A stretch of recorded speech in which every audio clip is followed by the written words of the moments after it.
Right, I'm going to close this door, but if you see any alkies coming in, 3 glasses.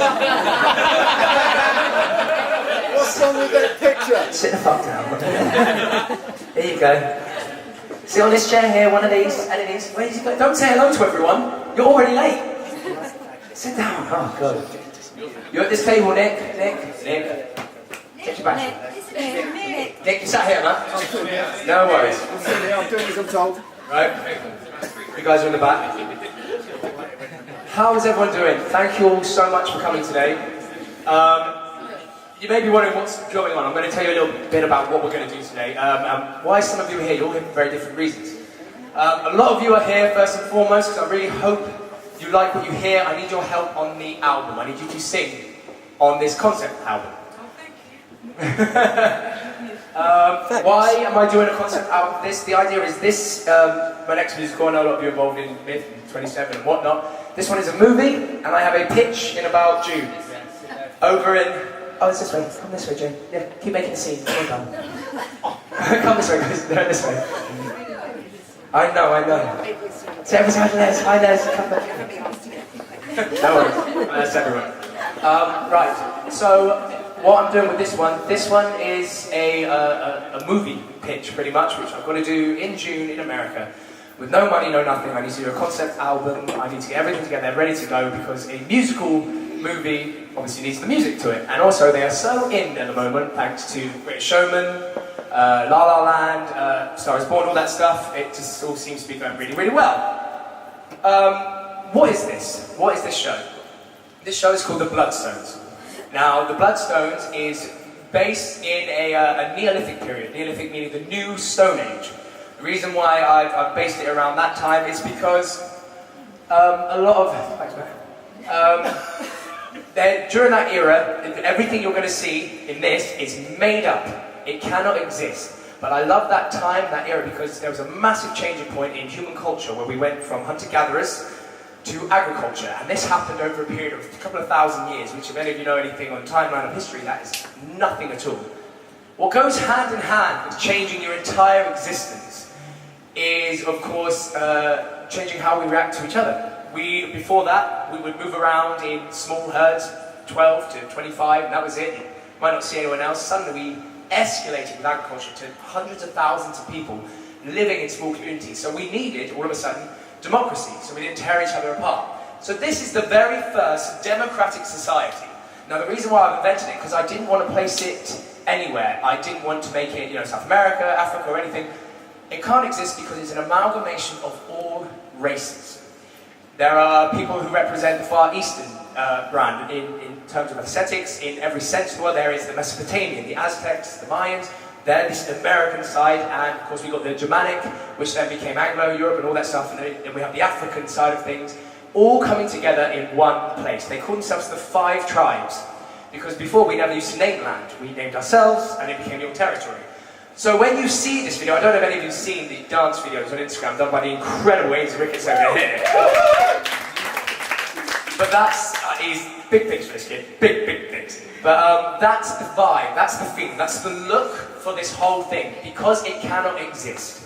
So please, I really hope everyone understands that thing. Oh, this is cultural appropriation. It can't, it is nothing, it's all of us. This is the story of all human beings. What the story is, well, that's a different thing. It's a very modern story, in a sense. So I'm going to tell you very, very quickly. I'm not going to do any scenes today, we're just going to do the music. The songs, okay? And I'm going to tell you a little about what happens in each scene, so you sort of understand what's going on. So a basic rundown of the story is, these 5 tribes, there's loads of names, loads of stuff, you're not going to get any of it. So don't even try, okay? That's the main thing. Without watching the film, you go, who's that? It's like reading the script for Game of Thrones, all with one person. It's not going to happen. And I'm very aware that, of course, I've got the Aryan race here singing with me, but they're friends and they did it for free. So we will all be playing separate, lots of different characters. Just singing the parts. Don't be like, oh, who said that, what now? Don't worry about it. Just hear the music, okay? So I'll give you a basic rundown. The whole thing starts. A load of tribes coming together. All these people coming back to a dead land. It's completely destroyed. It's horrendous. There's nothing there. And there's a huge tree trunk that's been cut 40 hands high, but it's still 2,000 hands wide. It's massive. this territory, this land, is obviously destroyed by the humans that live there. And at the beginning of our story, we have a young, beautiful, Amazonian-looking shaman queen come forward. Her name is Kinseley. She comes out of the wilderness and she comes back. She says, Father, I've returned. And as she starts to sing, say what's going on, out of the wilderness from all sides come the remaining surviving members of the 5 tribes. They all return back to this place for one day, for one simple reason. They come back to retell the story of the Bloodstones. Now, we don't know what the Bloodstones is at this point, so we're going to find out as we go on. Are you ready for that? Yeah. Woo! Okay. So let's start. Track, hang on. Shut up. Okay. So, track 1. Start from here.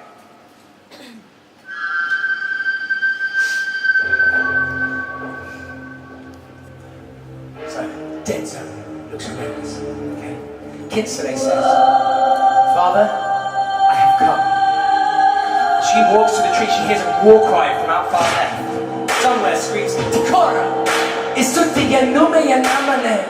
Ikomakura! Komaku. From somewhere else we hear, Tikora! Elelieko! Sinavo tihanchihantura! Chihantura. Someone else, another cry, we hear Tabapoiki, Poikoranta. Hananike keyaneo ti Ra. Whose voices will all start to build up as they close in on Kinseley. Hey, don't look at me.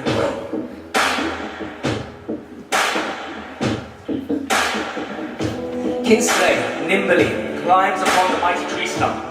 She turns and faces the crowd now gathering at her feet. 50, 100, 200 men and women and children have all gathered before her. Once the final stragglers from the back have gathered, they all fall to one knee and bow their heads as she sings to the people, to the survivors of the great 5 tribes. Oh, winter barely bites this year. The sun seldom starts. So we, so few this year, have the great 5 tribes.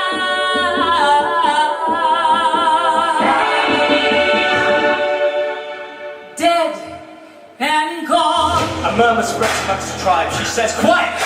The sooner we begin, the sooner we can go. Come, let yourselves be known and remember, Tikora is watching you. Tikora is their God.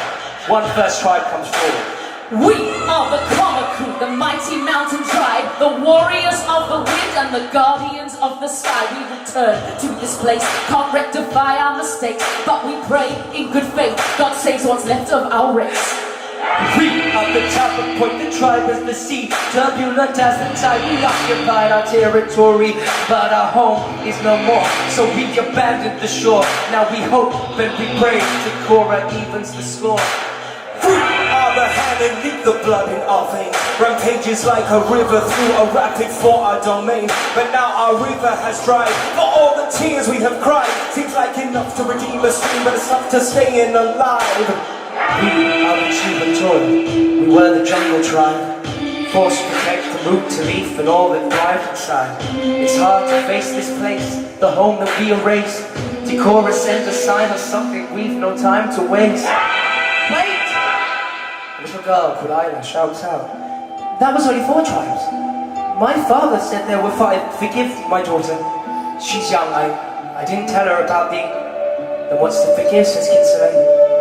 We don't blame children for the mistakes of their fathers, do we?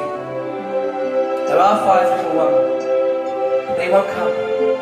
They never have, and they never will. She addresses the crowd.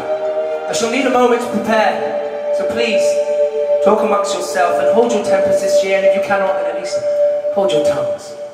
She begins to prepare an elixir in a giant Tupperware terracotta bowl. I know, a magical spell, an elixir that they drink to create the vision. As she creates this magical spell, because she's a shaman, the others start to chat amongst themselves. It isn't long before the whispers of one tribe catch the ears of another. You there! Old man, what are you saying? Don't tell him. Come now, speak up. We're all friends here.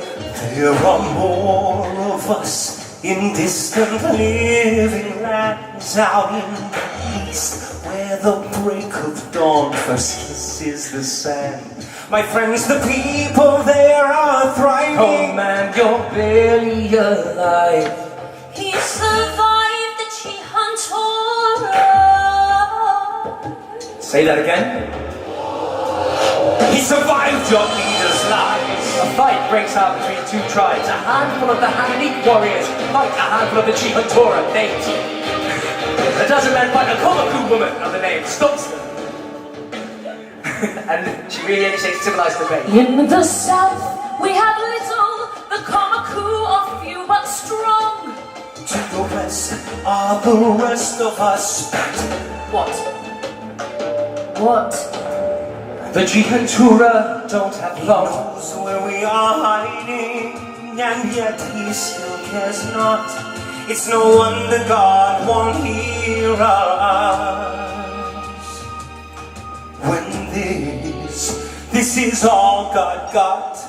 A young woman, still fully enshrouded with all her gear, as they all are covered for the road that they're on the way home, puts a beautifully tattooed hand on the burnt tree. This land is not yet a scar, the wound's still fresh in our hearts. We can leave but can't lose what we know. Why the river won't flow, flowers too sad to grow. 'Tis alone will not bring back our home. The little girl sings. So we stay and we pray that we're heard. Right? No one has heard our prayers in over 300 moons. Maybe we're too late, Maybe too soon. or maybe we're too Don't act like you don't notice. This land hasn't seen rain. T-Cora will not wash the blood away. Or our pain. That's enough, says Kinsley. I've heard enough from you. You're scaring the children. He says, careful girl. Daddy's not here to protect you now. Not that he weren't. Tunne cheyam reo rakofonta. She says, what did you call me? He says, Ra-ko-fonta. It's an old Hanenik word. Surely you know what it means. She says, I know what it means. But in this sacred place, we speak in the common tongue. So if you wish to insult me, at least make sure everyone, you know nothing of this place, girl. We stand beneath the corpse of what made it sacred. You'll never know what home means.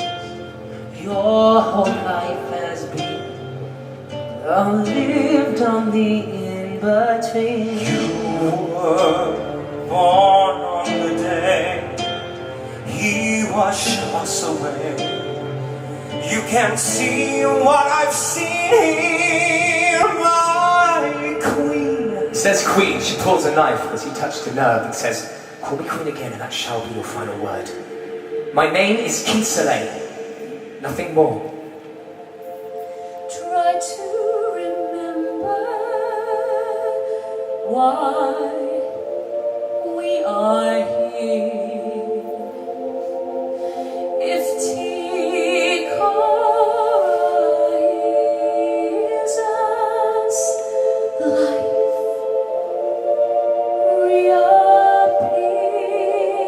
reappears. We have but one day, one chance a year. Please take one sip and see the way we used to be.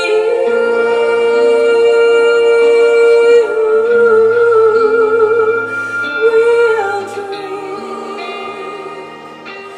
and dream with me.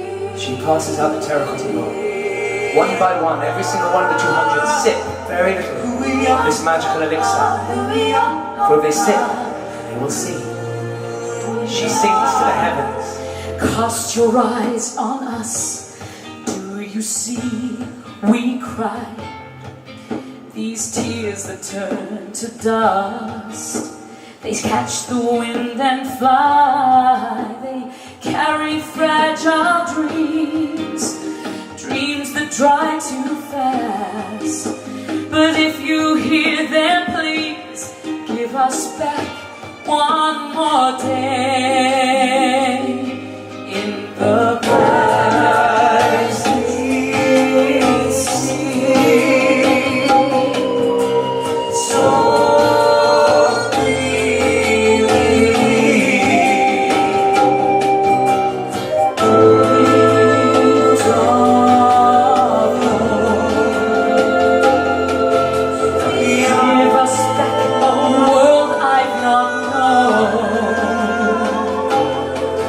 The story of blood on the stone, the story that must be told. Who we are. Sometimes all it takes to taste the flavor of a dream, just close your eyes and deeply breathe. Believing is seeing. Trust in blind faith. Reveal the secrets of this place. The depth of your mind gives you just what you wish to find.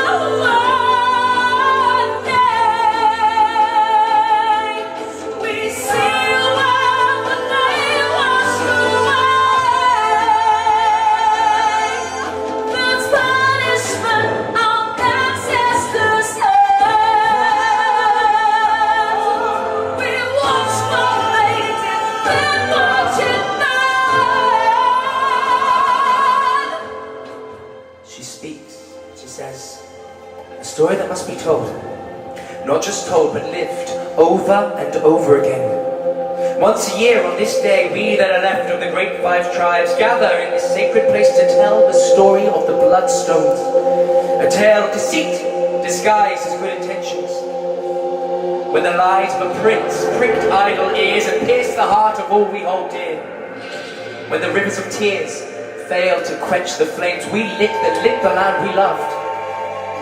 So why do we tell it? For those who drink, she sips from the bowl, smashes it, will dream. As it shatters, everything she describes now begins to come to life as the elixir takes hold. You see mountains? Mountains so high they rip the fabric of the night, and they stitch the sky with threads of light.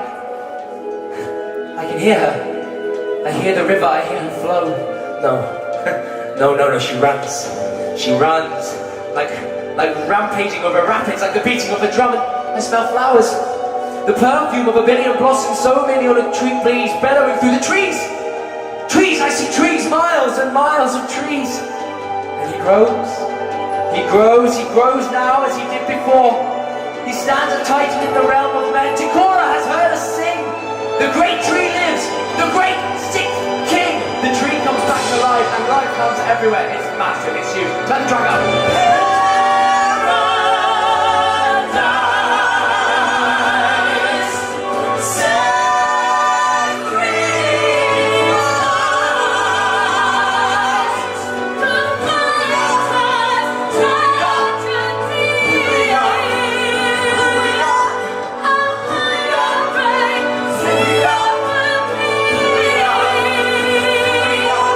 The story that must be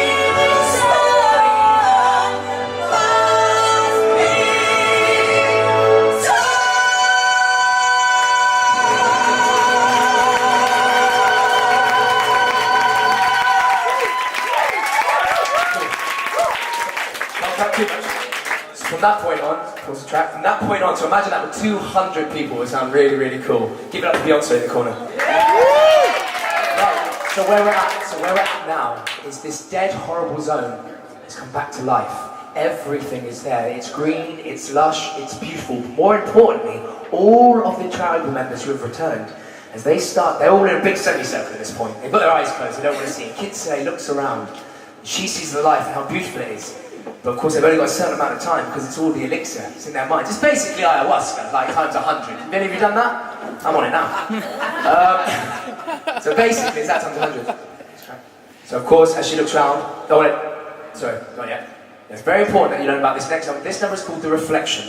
And the reflection, because it all goes very fast and it's hard to work out, is in which they basically cast all the characters in the telling of the Bloodstones. They basically play their ancestors. They play the story of the Bloodstones, and they go, right, you can play so-and-so, you can play so-and-so. But of course, when you get these parts, these characters, you know, it's a big honour. Not all parts are honours. Some parts nobody wants to fucking accept.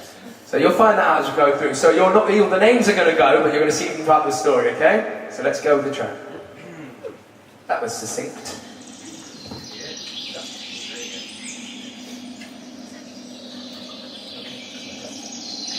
She says, open your eyes. They open their eyes and she says, believe and you will see.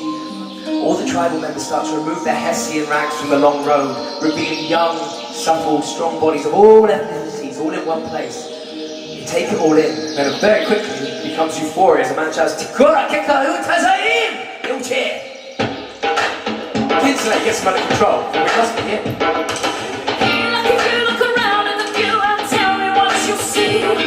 We drink a little magic just to wash us out the tragic, see we speak in reality. Time is against us, Tikora, hear us stop before we start. We're all the chosen now, it's your moment, tell us who we are. Tikora, I think I heard you. With me, he whispered a name. He placed in my mind such a heavenly sign that I receive a new reflection. She tugs on Kitsune and forgot, hey, what's a reflection? Did your father not teach you anything? Well, sort of, but I don't understand how it works. The story can only be told by a chosen few.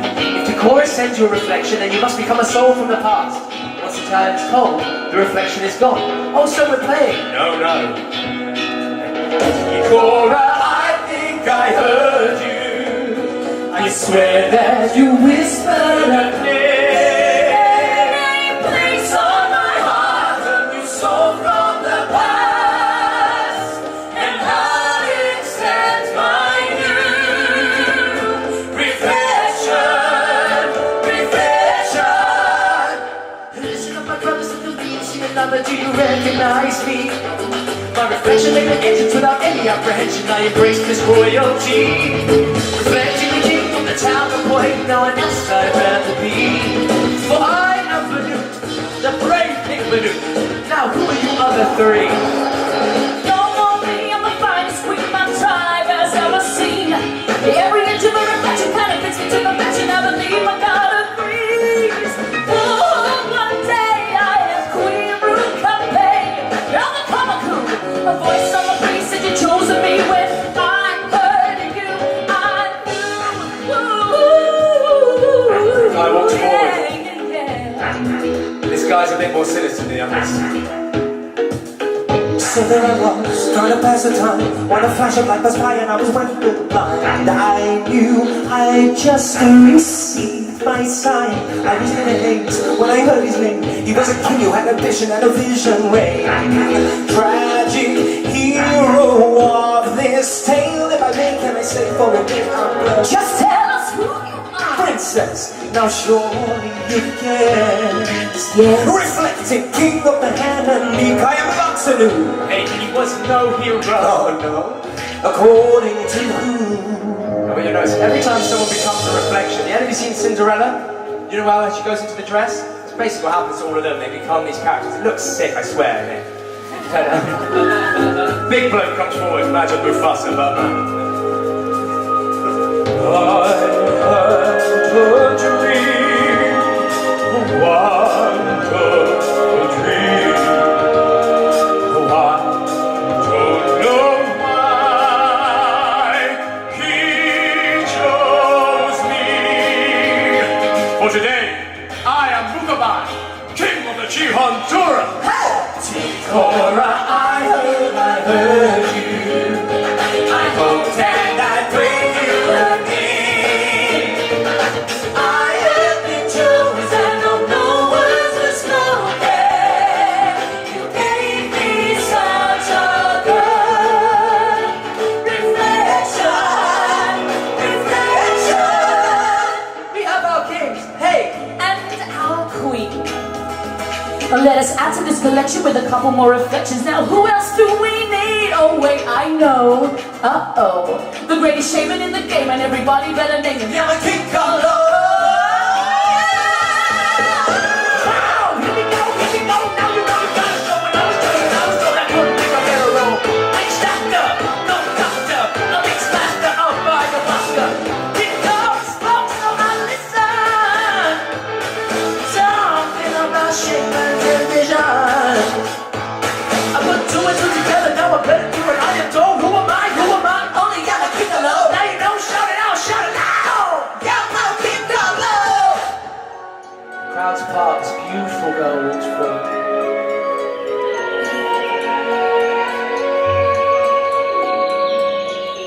I think I heard her name, but I cannot believe.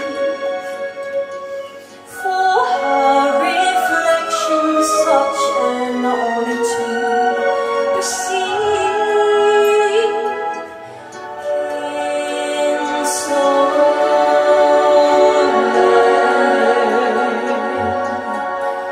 I am Princess Pixiana, and I pray I make you proud today. Chikora, I have heard you. I hear you still, and so to purge my aching soul, I realize redemption lies in reflecting this wretched role. Eldest son of King Mukaban, damned prince of the Chihontura. I am Balakan. He pushes a much smaller boy forward. I guess I heard you, but I can't be sure. I'm sure I know I deserve to prove I have virtue. If you cut me loose, I'll reflect tattoos. I'll play your prince, God's puppet for sin, since he chose me. The young boy's robes are cut. There's two damned characters, but Kinsley says, we have two princes. Where's our third? Show yourself.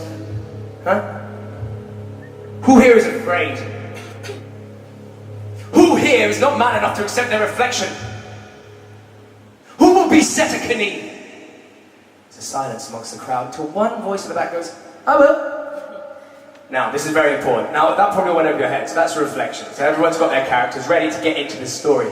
But no one wants to play, basically no one wants to play these guys. No one wants to play Balakan and Hattus because they're bad. These three princes did terrible things. But no one wants to play the main character of the story, the cursed prince, Setakani. Setakani, who fucked up everything, by the way. But this one guy, from the very back, says, yeah, I will.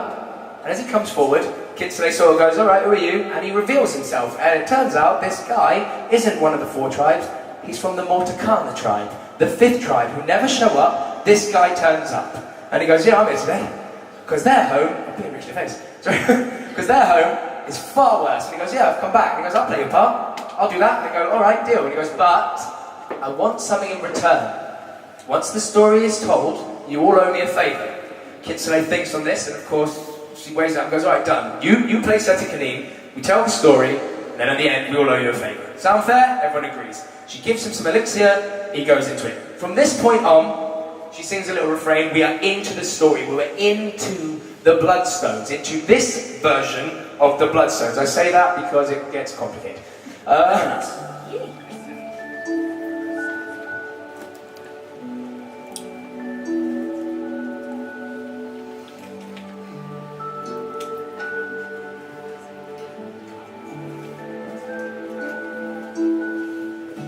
is how you help, how you do your part. Forget your mind, think with your heart.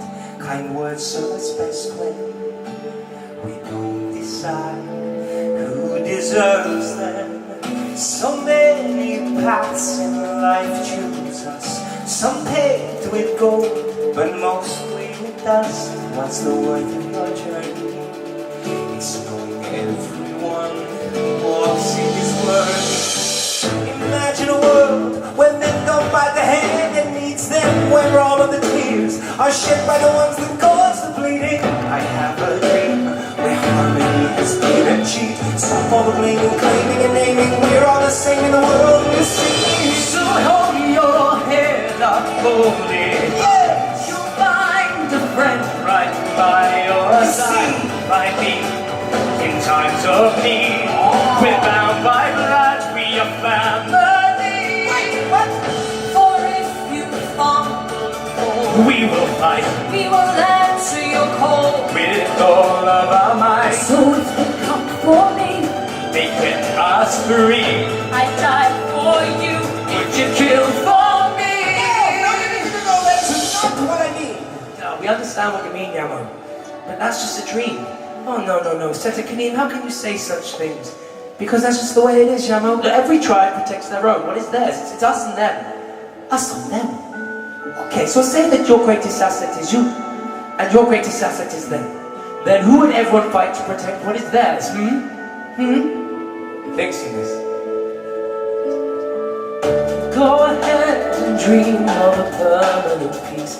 A fantasy formed in a mind still at ease. Sweet but unrealistic. Have faith in your fellow man. No, I won't risk it. Wait a minute, I kind of like what he said. Baby brother, get such thoughts out of your head. Common sense is a virtue.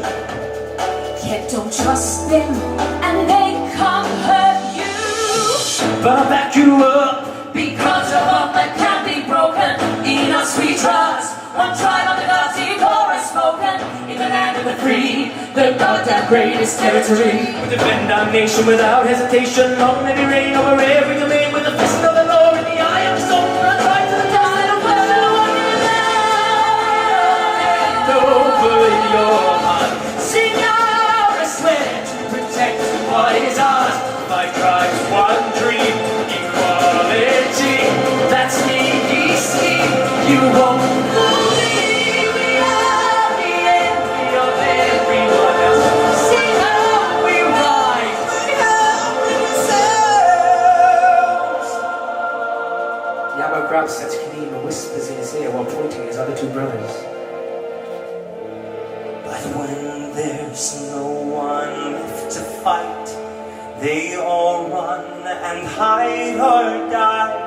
Now us is you, but them is who. Look left and right, them's by your side. And with that, that's the end of that song. We don't have much time, so let's not clap. The boys then finish that, they go, they suddenly realise, Yamo realised that they're late. They're late for the gathering of the kings. Because tonight is the festival of the Bloodstones. That's where you'll get confused. We're in the story of the Bloodstones. We realise that this story of the Bloodstones is the second chapter that has all taken place on the day of the telling of the Bloodstones. Does that make sense in any way? No? Don't worry. We'll come to it later. It's fine. It all makes sense in a bit. You didn't like a pole chart. I do need a full chart. There's a map and everything. We're not going to do the next song, Gathering Prayer, because it's just me. There's no point. So we're going to. So there's a meeting of the kings. It's all lovely, and all the kings are meeting, and it's peaceful and it's fine. But there is one little problem. Yeah, you right? Yeah, ready? Yeah. 3 days for this. Loxanu, the horrible king, as they're all sat there, they're ready to prepare, it's a lovely scene, they're all sat around, the boys are sat watching everything. This one king goes, actually I do have something I think I should bring attention to this court, it's quite important.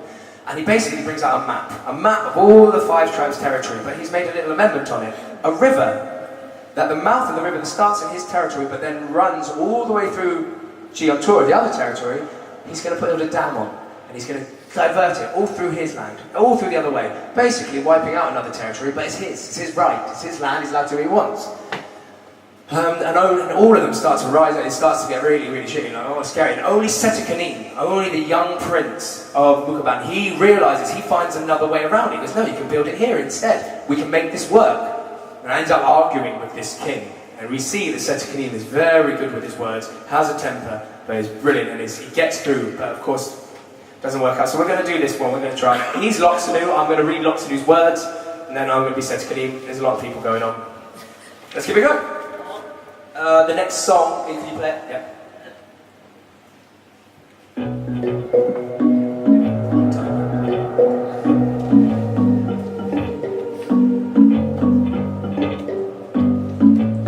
When my father died, I was mortified. He left no legacy that I could say would satisfy me or any self-respecting tribe. I'm not gonna lie, the Hananic and I don't identify with lesser lives, the likes of you and I will never quite see eye to.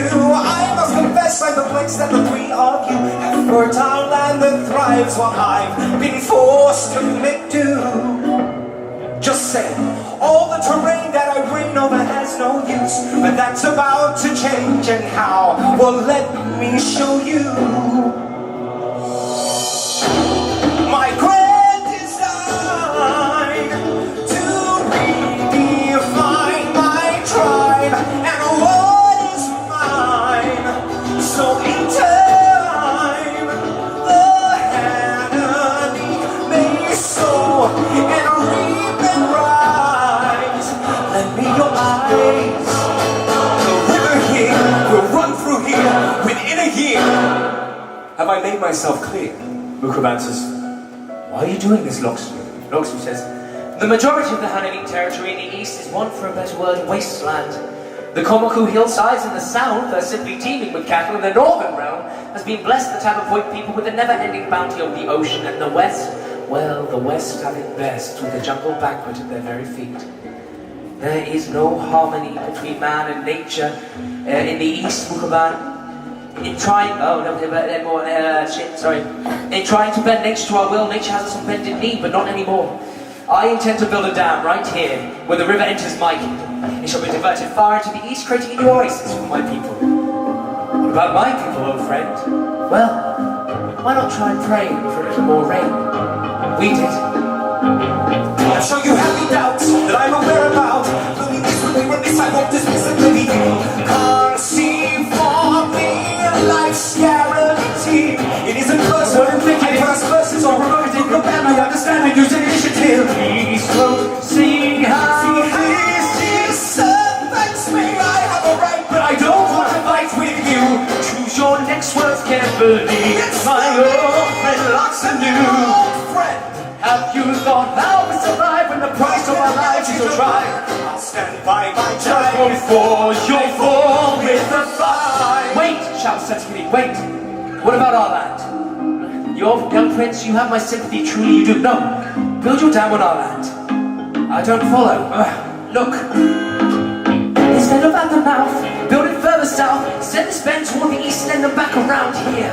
You dig a bed, we build your dam. It's on our right, you must understand. The commission and construction is a block of gonna build it where you plan, and we go there. Now who are you to speak to me and tell me what to do?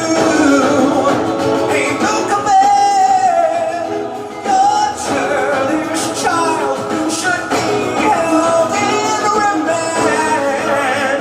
Now I demand all your time, control your son. What a job you've done! I have barely just begun. Number one, you have made it clear that you're opposed to my idea, even though you know, I know you know it's the one. Two, if you so choose to use the option that would rock the population, then by royal proclamation, you are done, son. Please. Three, if you want to go there, then you better pick up the pace and prepare the beast in the east is beaten with ease. Are you trying to threaten me? Retaliate respectfully, and I think you're forgetting what we believe. For tribe laws, states a mistake is okay as long as it's made in good faith. The fact that you're facing me feels like I need to remind the tyrant's intimidation will fight this point with five. 5 tribes, Loxanu. and yet only 4 have been heard here today, and we all know why. If you go ahead and build your dam at the mouth where you intend, fully aware that my people will suffer. Now you know you have a choice. It will be seen as an act of war. I'm sorry if I've offended you. Perhaps I should have chosen my words more carefully. So at the end of that, Locksmith smiles, goes, your boy has your gift for words. He does, and it's all a bit up in the air, but of course he says, unfortunately, I didn't know there was another choice, and it's already underway, we've nearly finished the dam. There's an uproar in the court, everyone goes mental. Mukabang, very calmly, goes, everyone calm, goes, in that case we shall pray for a little more rain, as you suggested, so he can send all the kings out. He asks his sons to stay.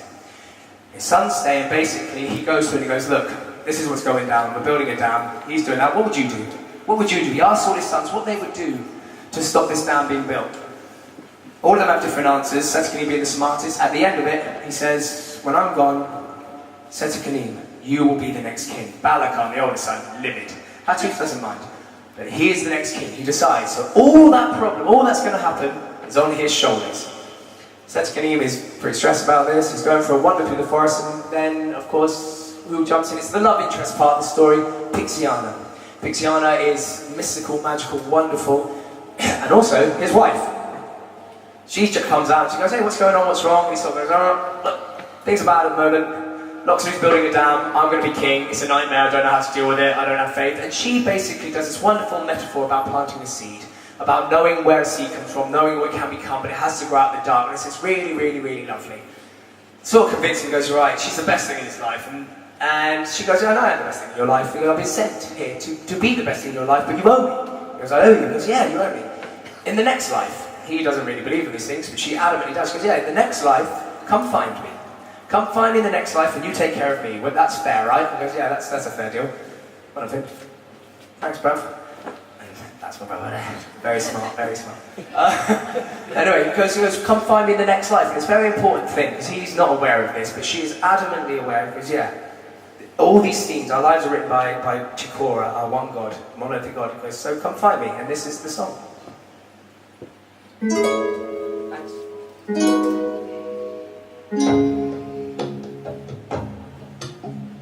Hey boy, don't try to hide behind those eyes. I kinda found my way through your mind. Two hearts, one soul, our lives are too entwined. Internally together we tied. And I know. So I hope to show you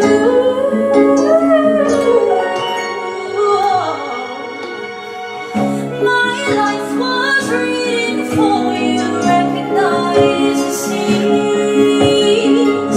This one and all the rest for eternity. Remind me when you find me.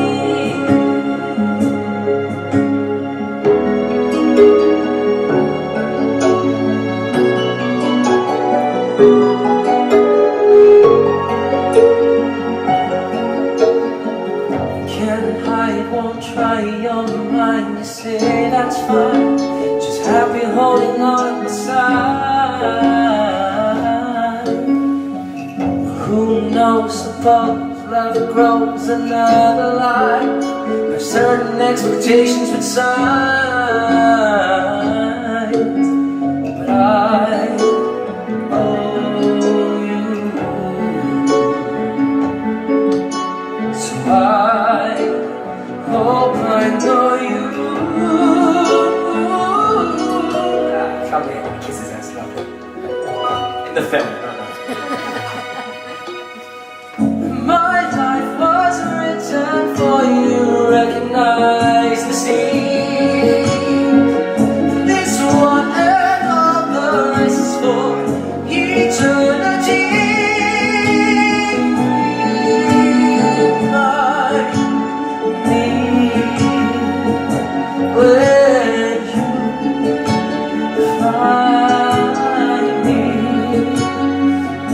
this is a bit of a, Lion King frolicking through the jungle. Can you feel the love tonight? Waterfalls dance. It's a movie. It's, kids got to watch this. It's called The Bloodstones. Well, it's a lovely little dance number. Feel free to dance.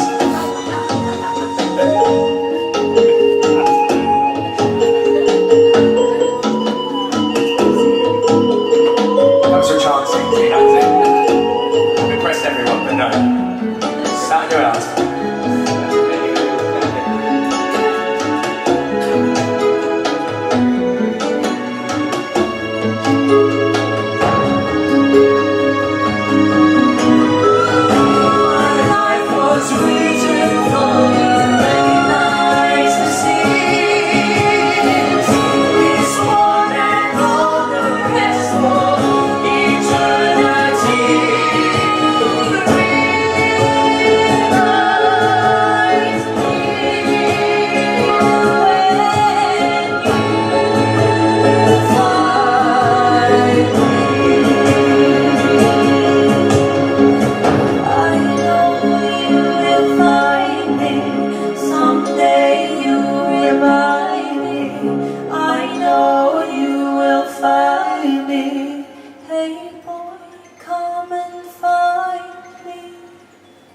So that's a lovely little duet.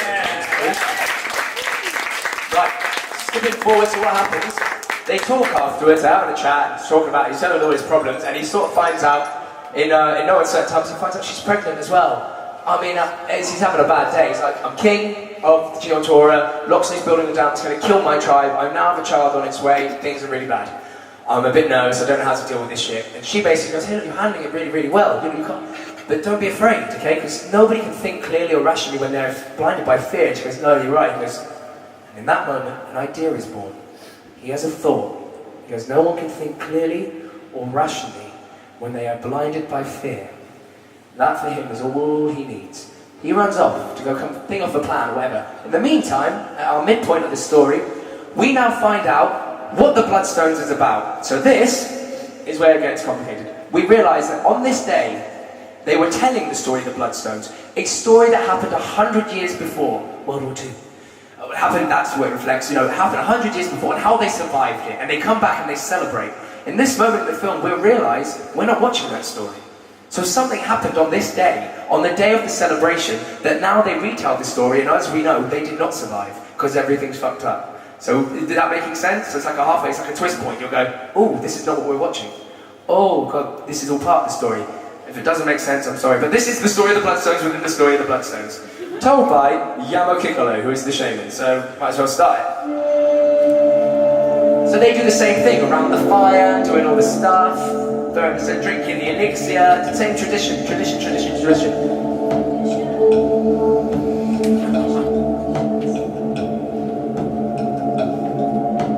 So sorry to anyone, by the way, if I slip into a really shit Barbadian accent, it's because that's how it's written. It's in it. I keep doing it. I know I'm not meant to, but I keep sneaking into it. So if I do that, I'm really sorry. Genuinely, I don't mean to offend anyone, but that's who he is. He's got that. He's a witch doctor. Try not to.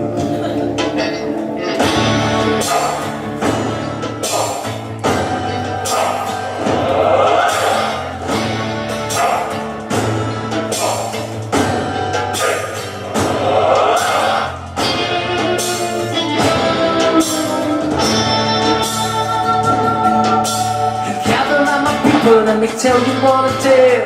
Richard Yama Kikolo, you tell it so well. The story is our history, the remnants of a dream. Step up now, reflection comes, it's time to make a scene. I praise Mighty Gora for giving me this task alone. And I pray you see once more the little known story about blood on the stone. Sing it. Hooray, who we are.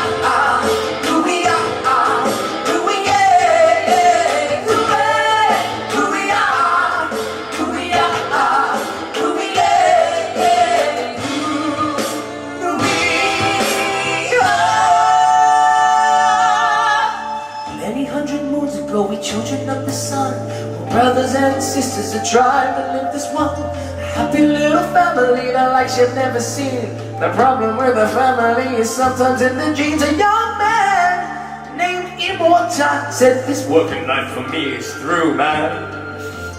And instead, I will choose the smartest and the strongest, and then we will force you.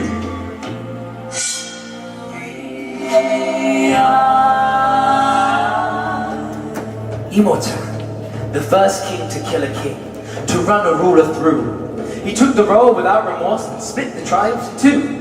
The strong, he said, shall get the land and on its blessings feed. The weak, he said, shall get the scraps they'll breed to work and bleed. And so it was from that day on, the birth of a great divide. The wealth of the land went to the top and skipped the working tribe. Many years went by and this justice was accepted. Many forgot the better world. One tribe, one love, perspective. But the weaker few in number grew and became the greater tribe. They had to share and get along, their way was dignified. Then one fine day, 4 souls rose up and looked into the skies. And they said, Ticora, don't forsake us. Oh God, just let us rise. No more foul oppression. This tyranny is through, done without oppression. Now our rage is aimed at you. One by one, everyone starts to stand up. Immortality, leaders laugh. More stand, till suddenly thousands stand against the few. I have fallen for the last time to my knees. For your eyes, time to rise up. I was blind, but now I see.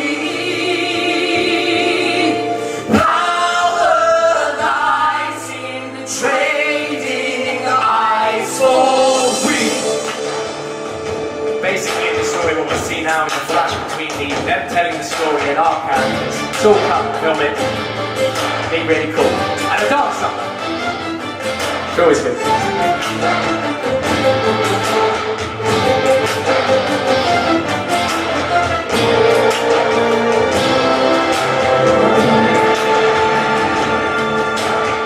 Immortan. And so, led by the 4 brave warriors, the weak, now strong in mind, body and number, claimed back the land as compensation for all the sweat and blood they had spent. But years of fear govern intention. Anger executes action.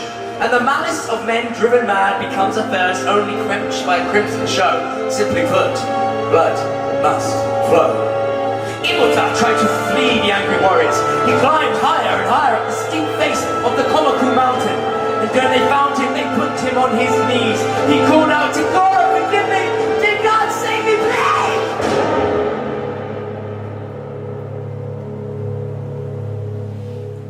Immortan was torn to pieces high on a cave in the mountain face.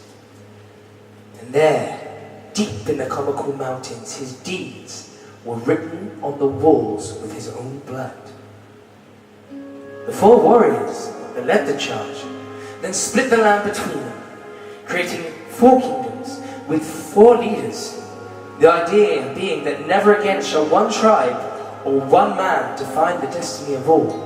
They all cut their hand, put their hands in and say, may this blood be the last drop spilled. May this blood be the last drop spilled. But what of the fallen fools?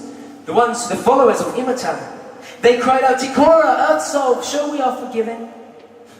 But Ticora did not answer them, and so a 5th tribe was born that day, and banished to the outer plains of lifeless ice and pain, and they named themselves the Morticana, which means the forsaken few. So you know that guy from the beginning who's playing the part, he's one of them. Don't worry, you don't follow. Anyway, so they go off. Next track. Today marks 100 years since the story was written in blood on the stones, and so we tell it and tell it and tell it some more, so we never forget what happened once can happen again. For there is no beast that rivals men. Now, let us celebrate, my friends, and thank God some good survived. For every tale has 2 versions, sometimes justice must lie. If blood is brought with blood, then the loser overpaid. The hero is the standing and the villain gets the grave. But what if the champion and is he who caused the fray? The wind, no wind, the words the dead will never say. For a simple twist we might have missed could rewrite this haunting tale. Here's a thought that sometimes truth is destined to fall and fail. Sing it one more time. Who we are, who we are, who we are, who we are, who we are, who we are.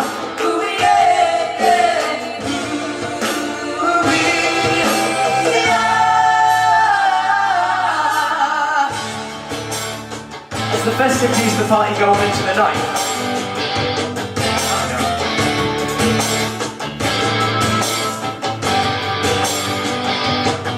this carries on, the Radstones Festival carries on into the night. Setakani, Patches and Barakanda, he's never heard of them, and he goes, doesn't matter, they don't exist.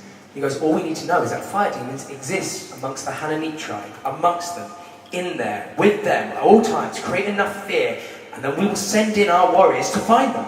And while we're there, we won't let them build it down, we'll stop everything, we'll take what we want. That's the plan. It might be a very similar theme to a world we live in today, if any of you have put 2 and 2 together and made 8. Yeah? Okay, cool. So the idea is that that's what he's doing. He's creating a monster that doesn't exist, setting fire to the tree and blaming fire demons who live amongst the Hananite tribe so he can storm their tribe and go in. It's really screwed up. And he's got to convince his brothers, and that is what this song is. So he's covered in tar, he's about to set it on fire, when his brothers go, whoa, whoa, whoa, stop, stop, stop, what are you doing?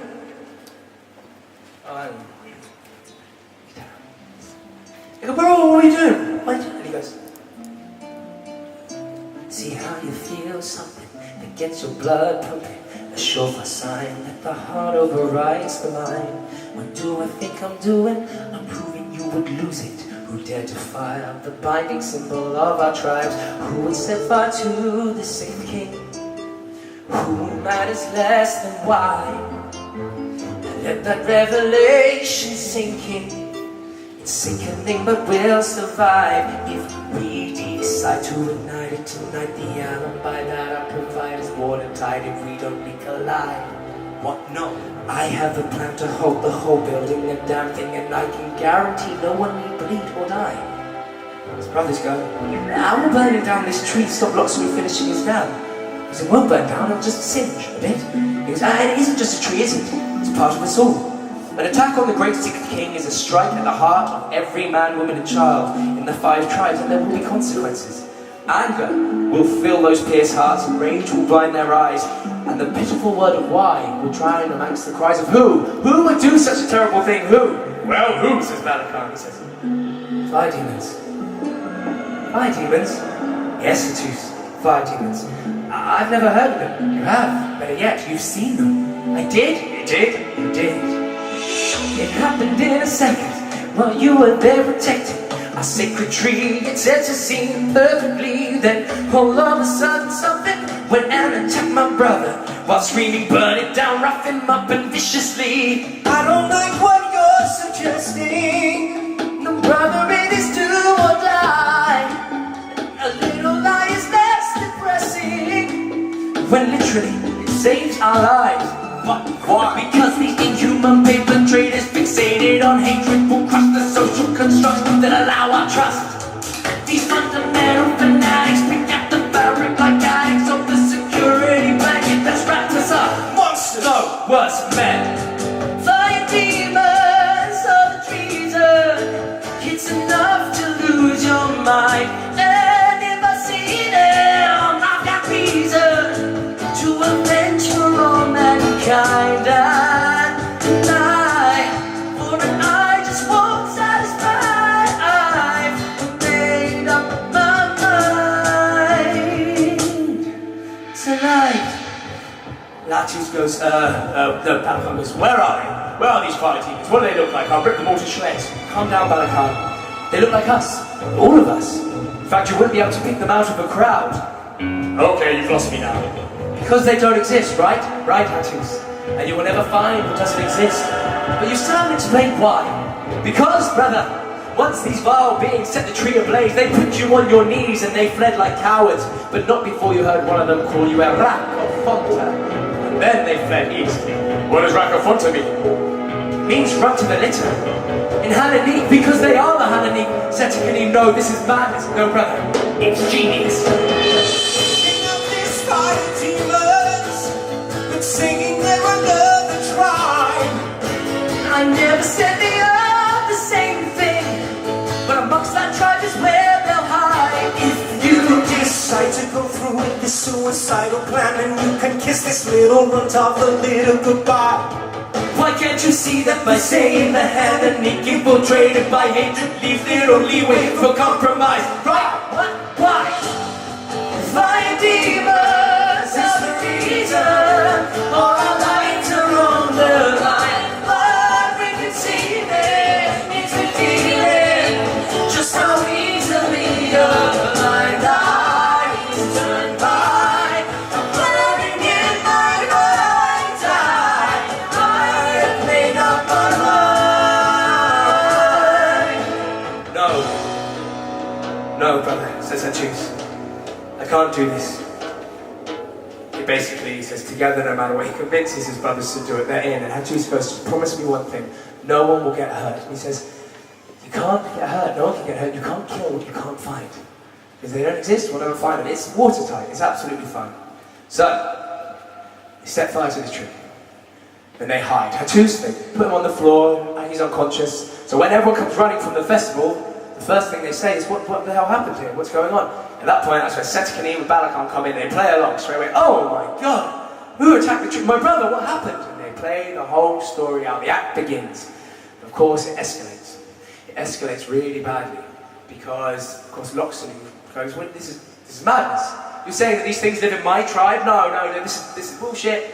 Mukaban, the Geotro King, starts shouting back. It gets too much for Setikanim to control. Mukaban has a heart attack. Because he's ill, he's dying, and he falls down. And at that point, he's there, and he's really ill, and Pixiana and Yamakil try and take him away, and Setikanim goes, oh shit, and he goes over to him, he goes, you're right, he goes, my son, fix this. There's no going back.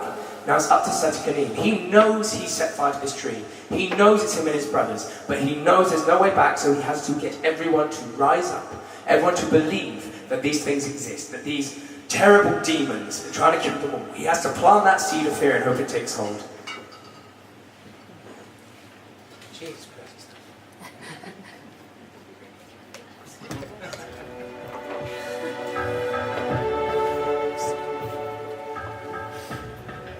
His father's had a heart attack, has gone off. He turns to the crowd, thousands of people. Suppose it's what they wanted, guess it's why they came. No member of my tribe, not you, Loxodon. Or them. Stoop so low, my friends, do we dare call them men? This seed of evil starts to bloom, and with no roots, resembling humans. No. There is not a man amongst the tribes that would benefit from causing such pain. Even the Morticana would not stoop so low. No, we cannot call them us without contempt. From this day forth, these hateful, sinister beings shall be known as fire demons. The word spreads like wildfire. Little societies we seem so strong, yet somewhat naive. How could we believe that our fortune wouldn't breed some jealousy? We watched outside for wolves, but they were here all along. Now they've taken a bite in the dead of the night. We weren't watching, they were waiting, and it serves us right. What did we expect, huh? So many of us living side by side in harmony. Good, honest people, blessed by Tikora. 100 years of peace has a ring to it like a wounded rabbit to a panther, don't you think? They all start to call out. What do we do? How do we save ourselves when they come back? He says, come back. I don't think they've left. From what my brother saw, it's safe to say they headed east. Hachus says, but the whole thing's a blur. I'm not sure what occurred. All I know is I can never say who they were. From what Hachus here heard, let's say they seemed Hananik. Now, I am not saying they are the Hananik. But what if they hide amongst your tribe, leeches, feeding on such a generous host? They may have integrated themselves into your lives over a period of years. They may have eaten at your tables. They may have watched over your sleeping children. People start to panic. How do we get them out? What do we do? Satani, help! He comes and goes, my brothers and sisters, do not fear, for I have a solution. I believe we have not fallen prey to the wrath of our enemies' hatred, and we will not stand idle as fear gathers momentum. These bastards are quick now, we are right for run for theirs. Cheer, everyone cheers. Since we cannot place the blame for today's events in the hand of the Hananik, for it was compassion that brought the wolves to their door. No, instead, let me place a pledge in those hands and I pray they take hold. The Chilantor have many strong, brave warriors, led by the mighty Prince Balakan, his brother. They shall hunt down these demons that plague your land. They shall serve, protect, and if need be, give their lives for every man, woman, and child in the great 5 tribes. Big cheer. So let these fire demons know we will not go down without a fight. If they want a war, then we will win. Big, huge cheer. It's got them exactly where he wants them in the palm of their hand. Everyone's really happy. It's got them. Comes off his blimp. Now he just needs to send it. Just asks amongst the crowd. Breathe now, for you're not alone. It was evil who cast the first stone. Rise up, an eye for an eye. God stands right by your side. Can't believe for what I see. What brought you down to your knees? Stand with me now. On our feet, we are free. We don't stand for tyranny. Sing with me now. No, we will not lay down and die if they wanna fight. The difference between you and I is I'm in the right. So rise up with nothing to fear. My God will answer your prayers, but not theirs. Help me, my brothers. I need you. He gets Balakan and Hattus to help him out. Seek out those who mean harm. If it takes blood, then don't be alarmed. Savor a sense of defeat burnt on our symbol of peace. It wasn't us, it was us, it was them. It's our right to defend.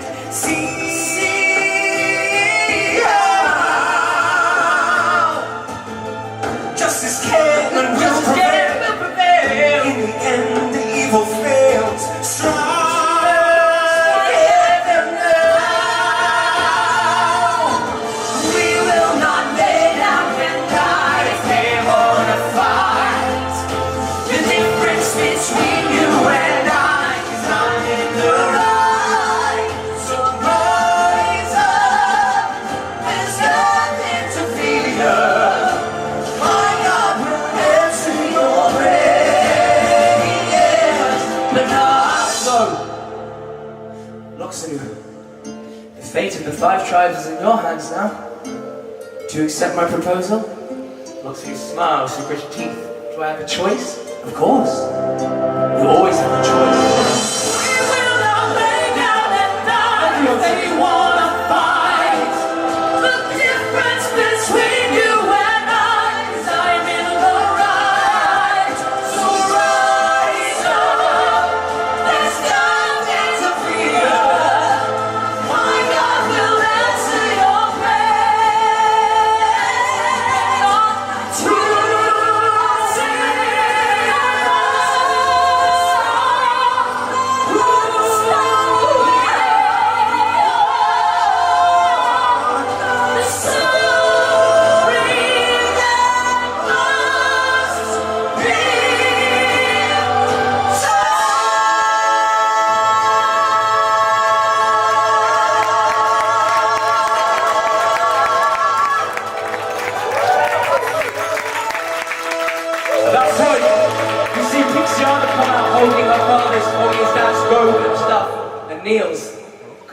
is dead, and Setakim is the new king. That would be the integral of the stage show, but in a film it's not. And we'll take a 5-minute break. Okay, thank you.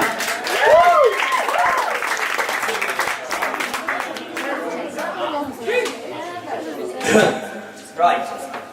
So, after the scene, is everyone here? Yeah. Where's Tyrone? Tyrone? He's here. Okay. No, it's Come back up. No, it's fine. Right, so, back to it. So, what we've just had, obviously what you've just seen is everybody's gone up in arms, everyone's got their hunting these imaginary demons. This is now a few months later. This next scene takes place 4 months down the line, in which Pixiana is now 4 months, is pregnant and showing. And more importantly is the Chihontora warriors, led by Balakan, have moved into the Hananic territory, looking for these elusive fire demons that they will never find. The dam isn't being built, that's being halted, but everything has been halted as would happen in an act of war, in an act of taking over a territory. When you occupy a place, that's what happens. Life stops, fear starts to take over, and things are uneasy. So, you might as well press the music and I will read the stage directions.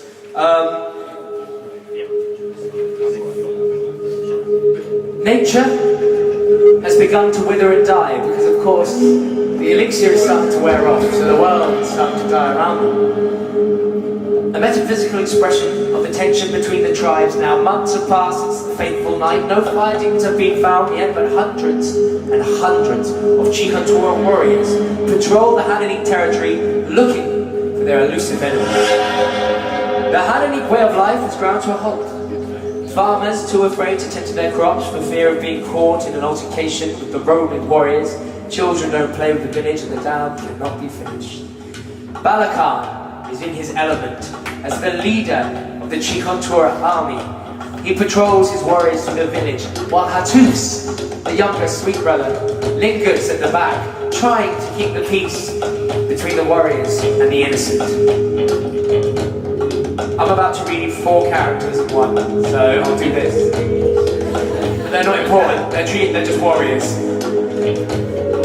He's Hattus, I'm Balakan.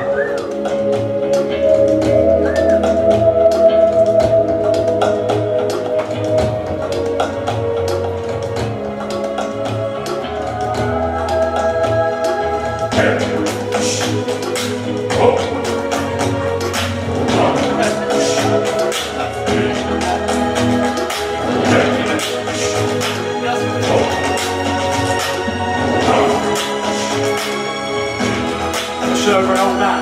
Hey, you move too slow. Speed up, let's go. Hey, why's he waiting? Hey, you look unsure. What we're here for, it's you we're saving. Stay calm. No one will hurt you. Nobody wants to cause any harm. Here, take my hand. See, we're all the same. Stop this, my friends. It's insane. Oh, if there's fire, then made me believe in the hate. I can't see who here desires to bleed. Feel me, but I, for one, won't be deceived. Take more. Hattus and Balakan go to a corner. Look, this has gone too far. It breaks my heart. My hands are shaking. Hey, bro, just hold your tongue. What's done is done, and it's ours for the taking. Stay calm. Nobody blames you. In fact, they praise you. You raise the alarm. But you know the truth. It eats me inside. Oh, where can I hide from your lies? We rise to defeat them, and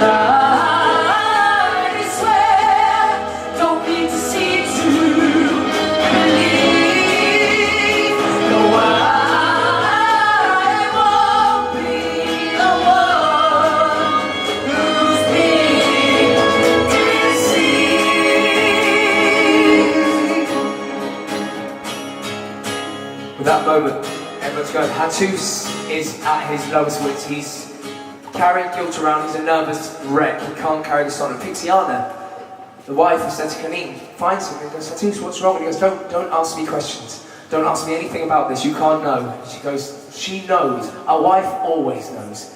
She knows something's not right. She knows Setekanim is lying. And he won't talk to her. He won't even look her in the eye. Now there's a little twisty moment in this, because this song is very Shakespearean. It's very Brutus, you know, you have me wafted away. She's singing to Setekanim, to her husband, but he can't hear her. At the same time though, Kinsale, the narrator of this whole thing, is singing in as well. She chips in, and she's a bit more tied to this character. She's only watching a story, but for some reason, she watches it and it irks her, and we find out why at the end. You go, what's going on? Why has she got such an affiliation with this woman? Why is she watching? She's not meant to comment on it. She's a narrator, but she does. This song is one of the ones.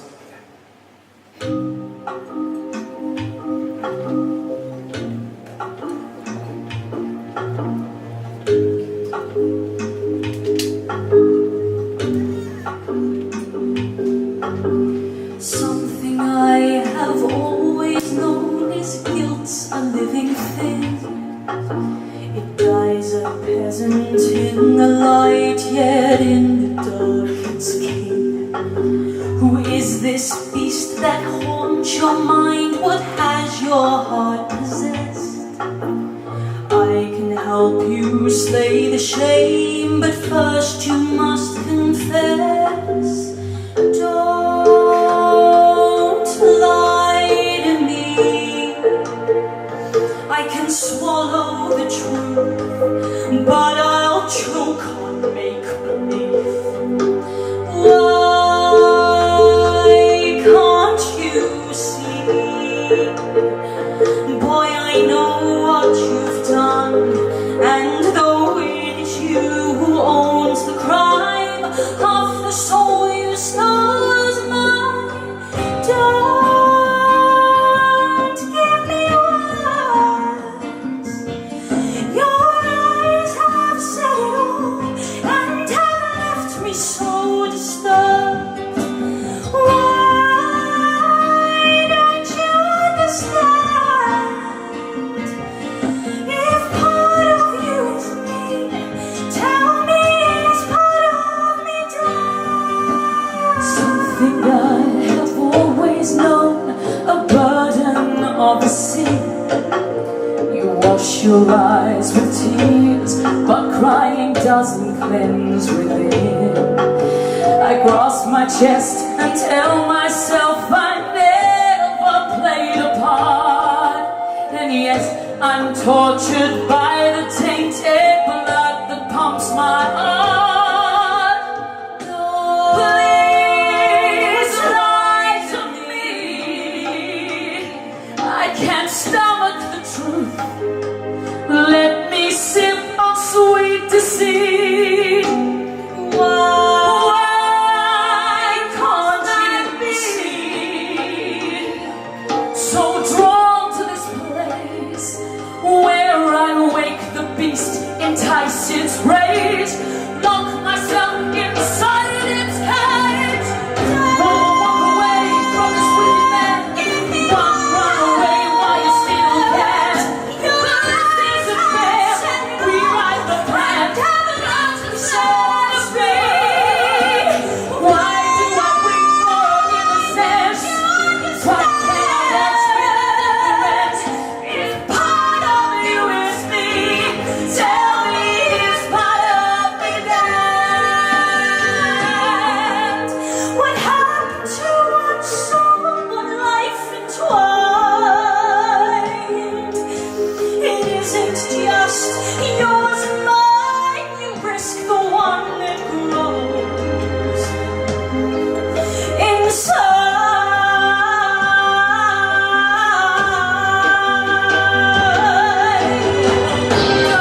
clap that one.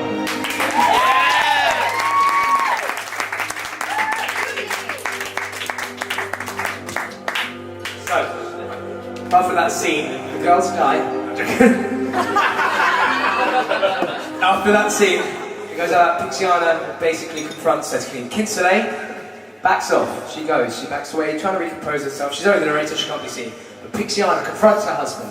She knows there's something wrong. He still lies. He goes, no, everything's fine. I haven't done anything. She goes, I know there's something up. So she tricks him. She does a horrible trick. She says to Yamo Kikolo, okay, you can bring him in now. And Yamo Kikolo, the shaman, brings in Hattus, the little one, the younger brother. And of course, Setkine fears the worst. He fears the secret is out. And he loses it. He loses it with Hattus. He goes, do you know what you've done? Do you know what you've done? You've downed the sword, you've downed the stamina, you've downed her, and everything. Goes mad before he even realizes that the trick is, he hasn't said anything.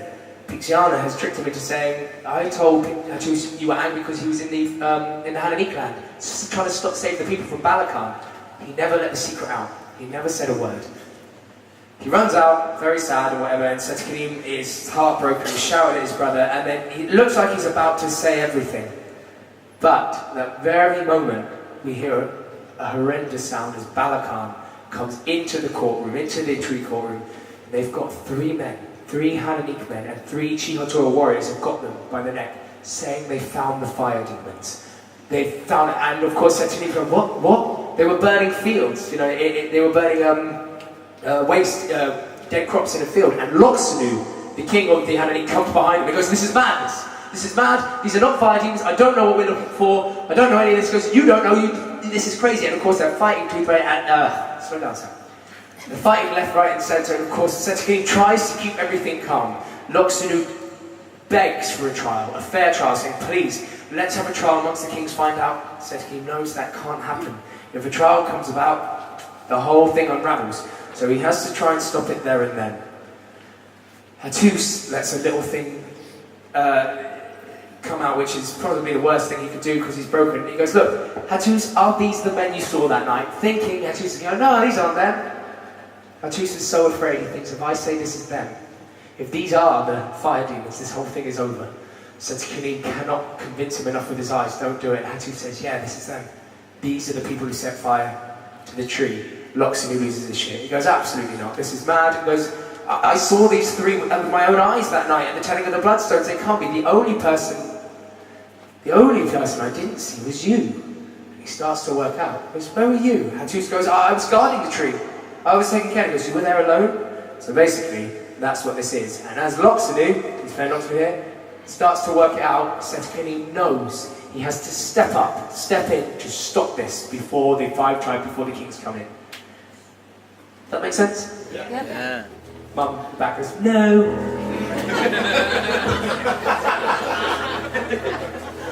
I thought I was watching Annie. The sun will come out. Yes, I will. So, let's go right now. So as the conversation's going on, maybe I'm not sure. I was guarding the 6th king. It goes, you. It goes, I was guarding the 6th king. A duty my father gave before. He goes, you guardian of this? No, that's true. No. I'm not going to see it.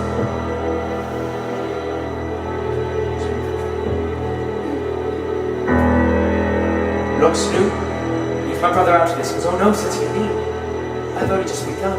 Number 1 person was missing from the festival that evening, beaten by 3 fire demons, but he won. 2, being so lucky they left you alive and living with both of your eyes. They lingered a little without disguise. 3, why would they flee from the scene? I mean, hypothetically speaking, if it were me, I'd at least make sure you had died. Fortune is a funny thing when it favors the favorite king. Get fickle when fiction wears thin. It's trying to be sinking and get the vibe. But law states I have authority here. My territory mine, I'll be clear. Your fire and your fury, you don't scare me. I'm the judge, I'm the jury. Did you dare accuse a Never prince? saw a thing, never said a thing. Beware you then Now of you the with your skin. fingerprints. Keep your information. I hope you choke on your sick allegations.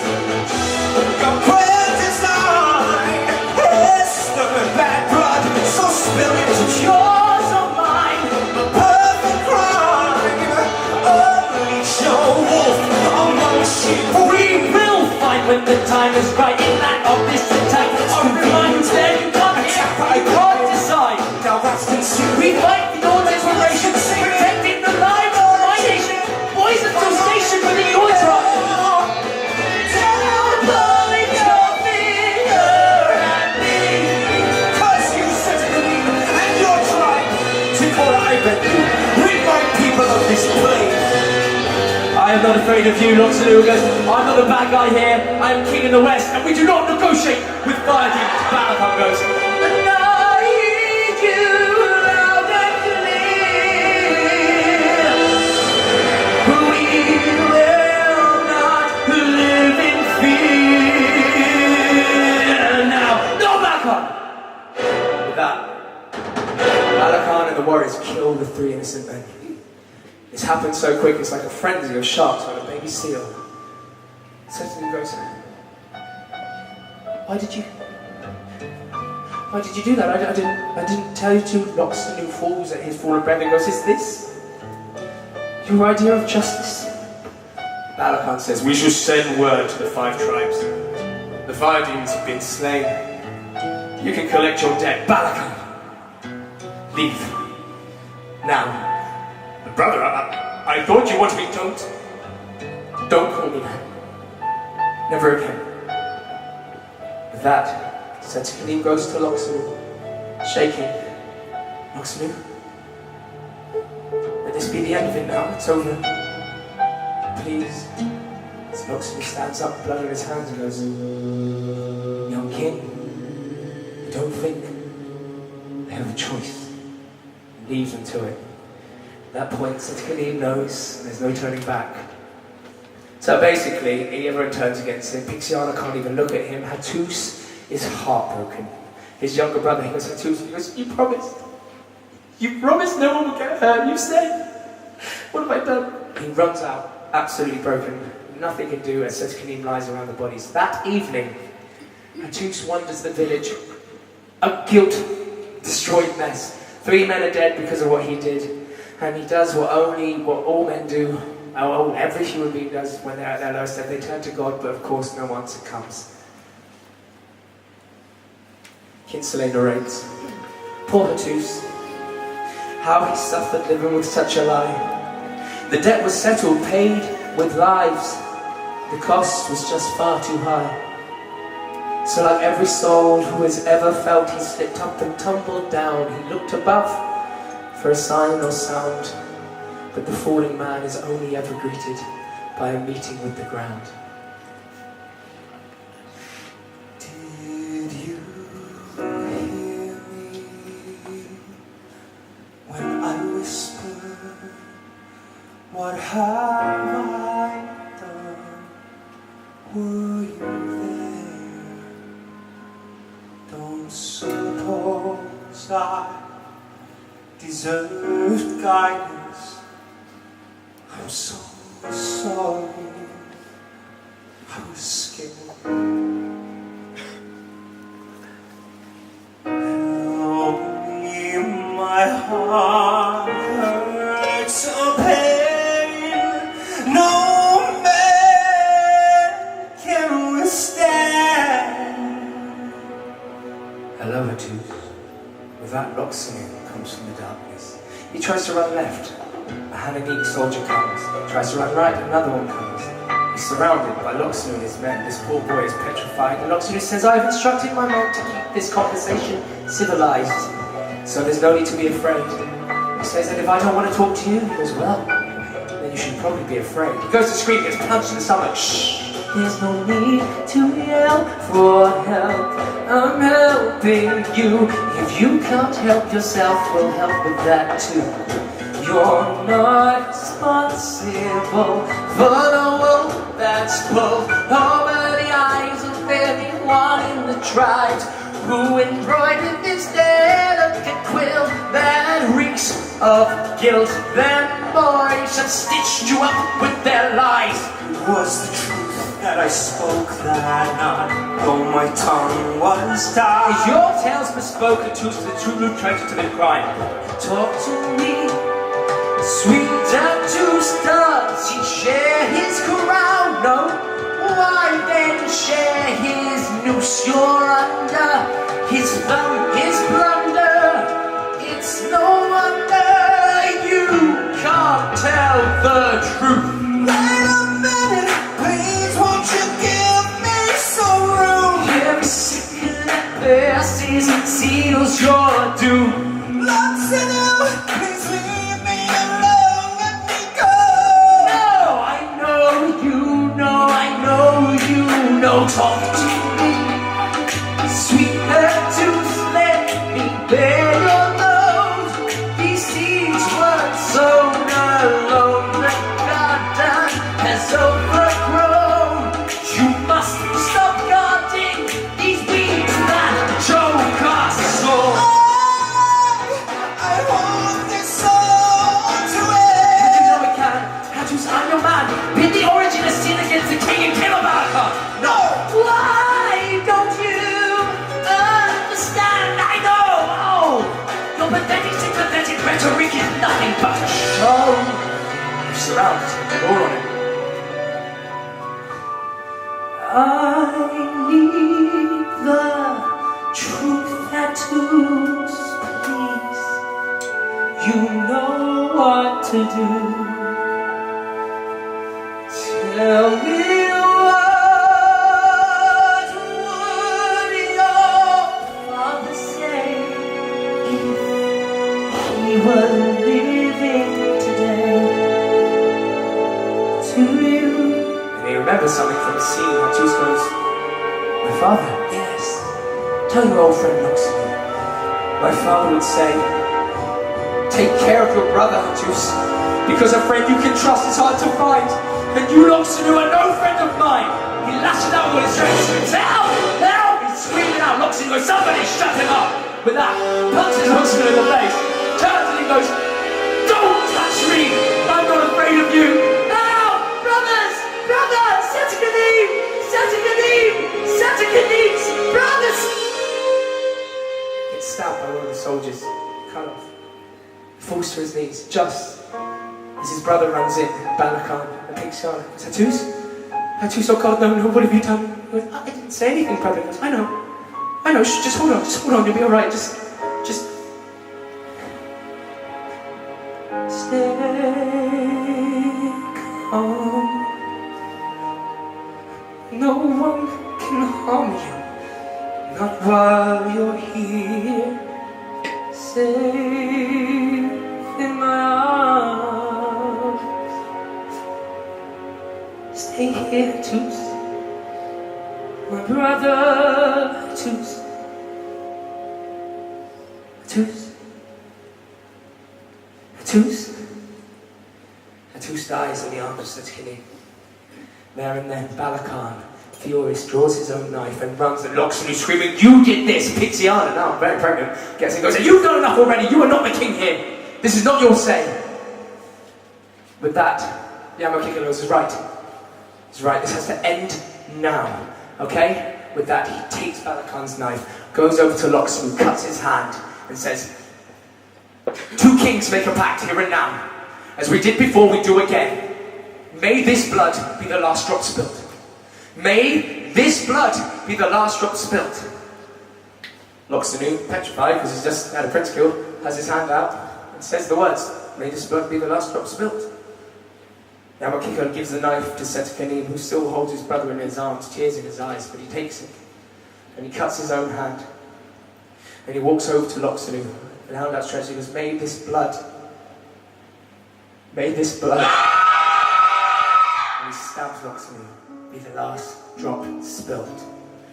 The rest of this scene now takes place over the next 7 months as Kinsale goes, Setikanim, the second king to kill a king. The death of Loxodon awoke a beast that lay sleeping for a century. The 5 tribes were at war once more. The south sided with the west and the north with the east, and the battle raged for many seasons from the mountains to the seas. The dam was built, but the fields burned anyway, and the land was painted red. A group of Hananic warriors infiltrated sacred ground, and the great sick king, the tree, was brought down, and this time killed by a group of men who called themselves the Fire Demons. Press pause quickly, sorry. To go behind. Sorry. Called themselves the Fire Demons.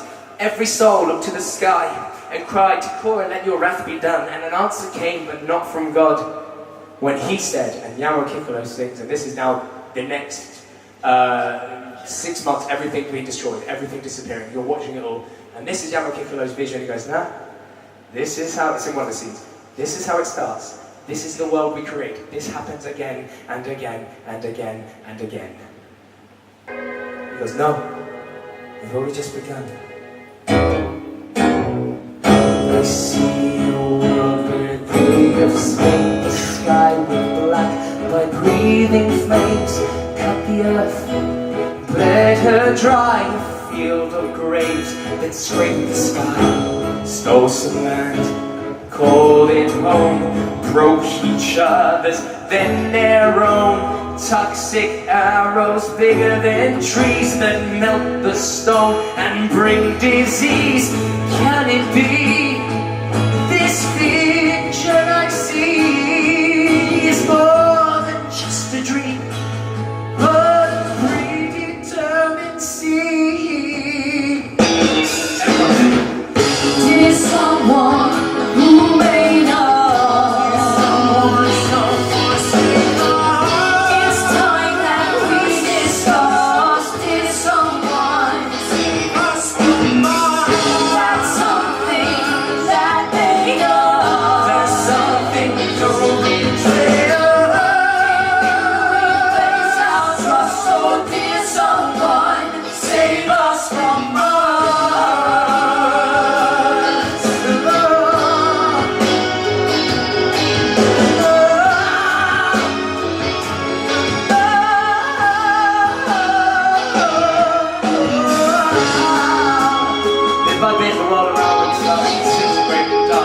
the stuff wearing off. I hear their cries and wasted prayers, invent gods of whom they're scared. Moral tapestries are torn when you are damned for being born.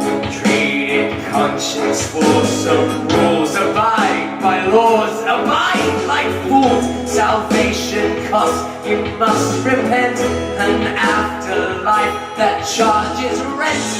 Deities who write sick fantasies. Something tells me your gods were misconceived. Now, dear someone who may know,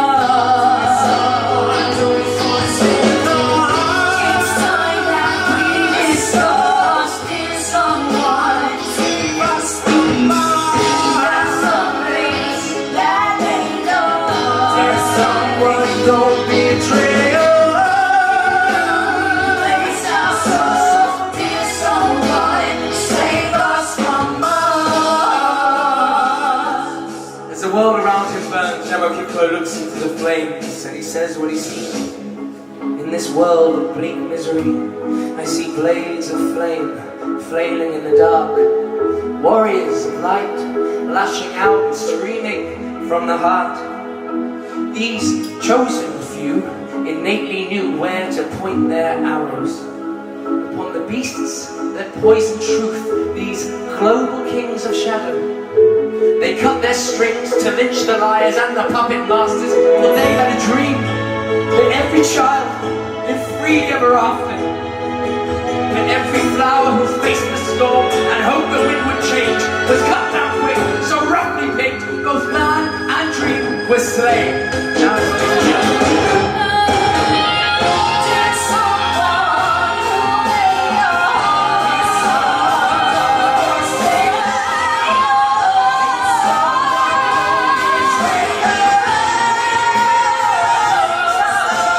Dear someone who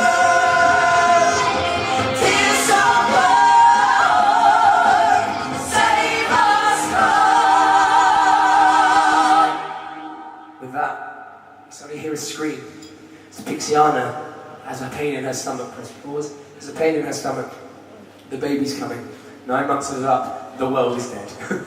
So Kenny was bringing a child into this world. This lovely next little song, let me go straight to it, is there's a load of scenes that all make sense, but won't probably make sense now. But this is just Yamo Kikolo comes out of a hut, blood on his hands, Setsukene's pacing up and down, and he goes, Shiga goes, the baby's fine, everything's right. But she's lost a lot of blood.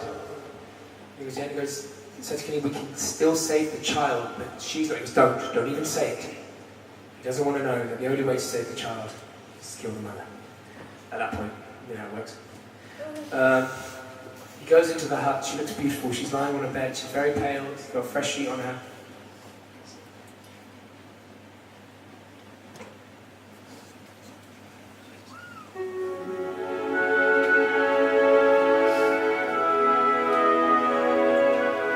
Setsukene sees his beautiful wife lying on the bed. She's asleep, peaceful. He strokes her head.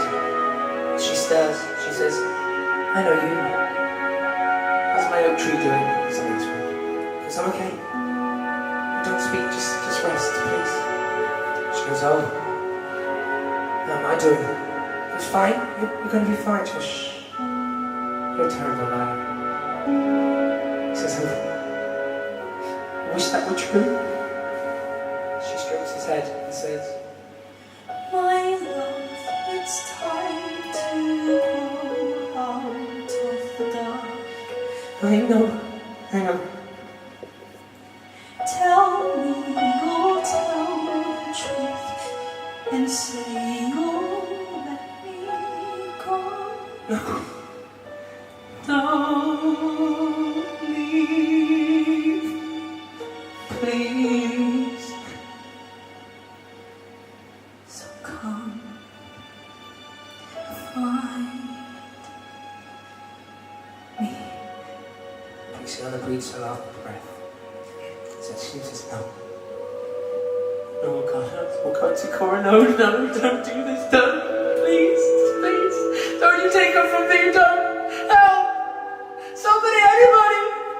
Yamo, please, help! The lights fade out. I see Setsukene sat outside the hut, blood on his hands. As Yamo comes out, holding a brand new baby in his arms, he says, Aki, do you want to see? He goes, no. No, I don't. She's gone, Yamo. They're all gone. Father, my brother, now I can't change that now. But I can still fix this. I know what I've done, Yamo. Yamo, please take care of my child. Love him as you once loved me, but raise him as you would your own son. You're a good man, Yamo Kikola. Hopefully he will be too, Yamo says. But my king, it is a girl. He goes, then take her far away from this place, for she's the only light I have created in this darkness. As Yamo walks, he goes, what is her name? He turns and says, Kinsane. So we realise the narrator of the story is the child of him the whole way through. That's why she doesn't want to come back. She doesn't want to. Oh, you've only just worked out, Mum.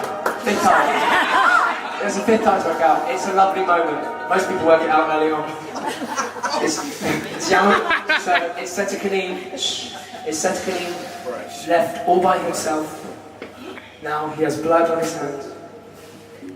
It's between him and God. And it's that last moment. He knows what he must do to end this.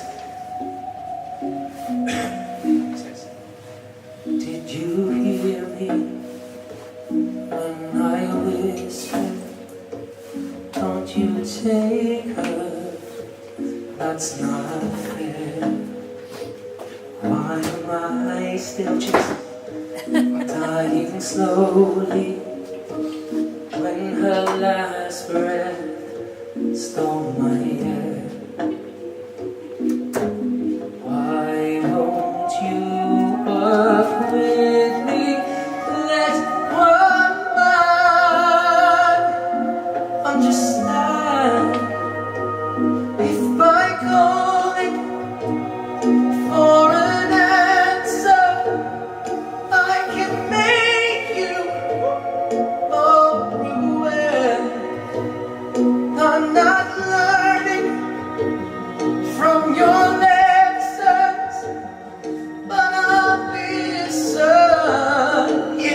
you share. And all I've learned is I don't think you care.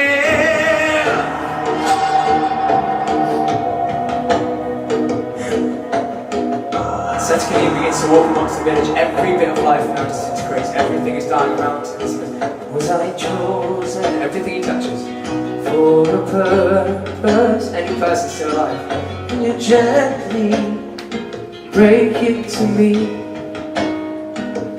Just say, son, I've got some bad news. You're the bad guy for eternity.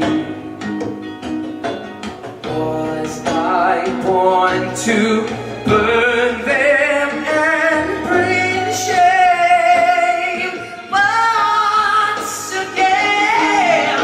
Now I'm asking for an answer. Won't you face me?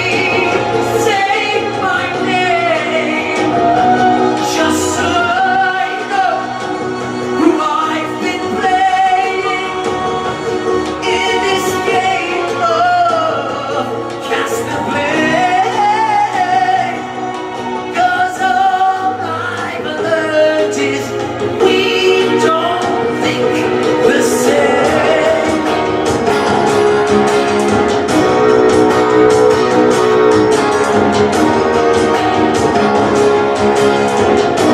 Instantly the race.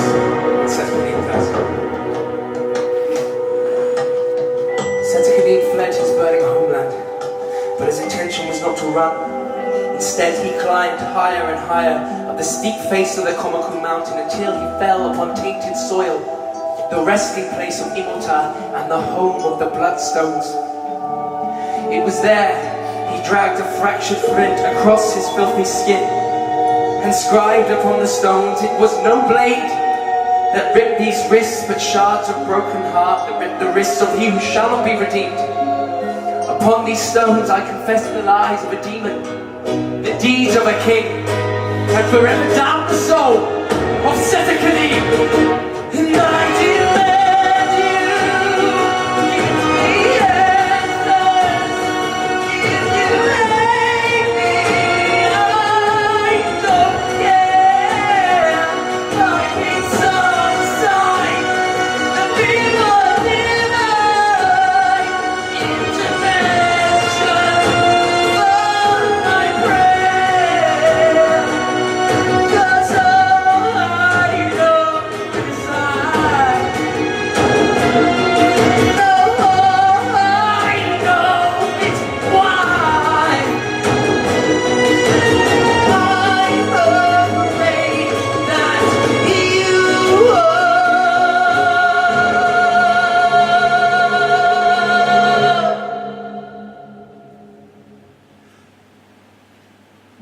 I'm afraid that you are really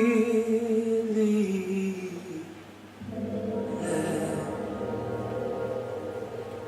With that,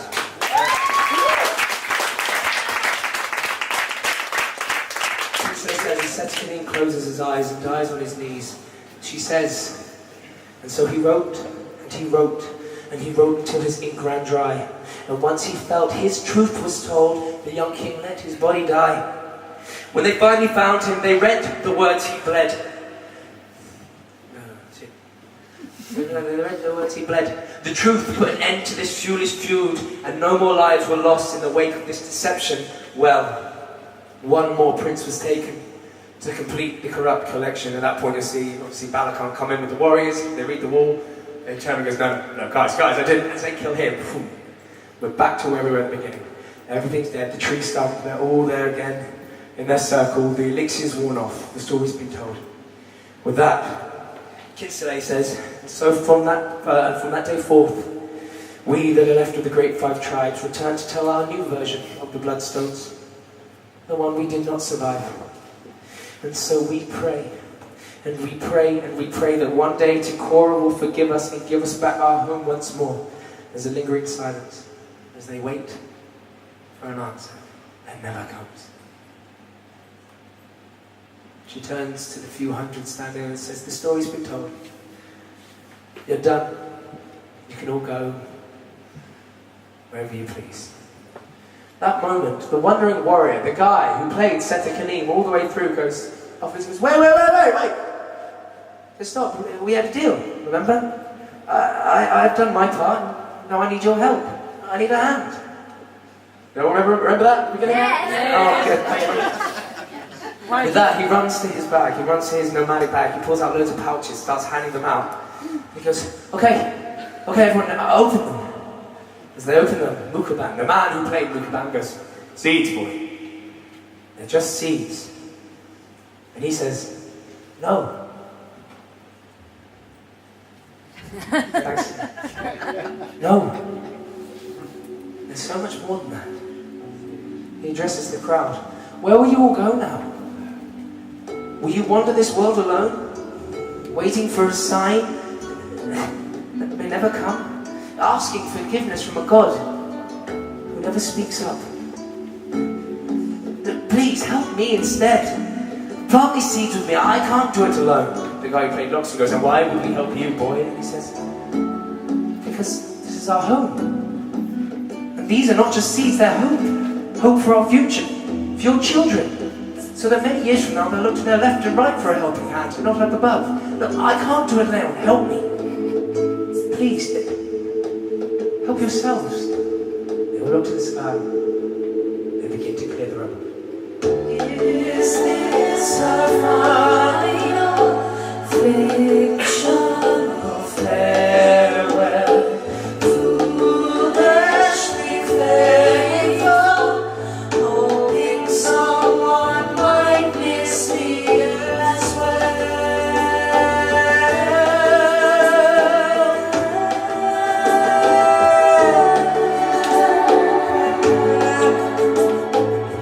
All 200 of them start singing this goodbye prayer. They all start cleaning the floor, taking the rubble, the dead away, creating new things. This all starts to take place over a period of months. These are their inner thoughts. Some of them sing.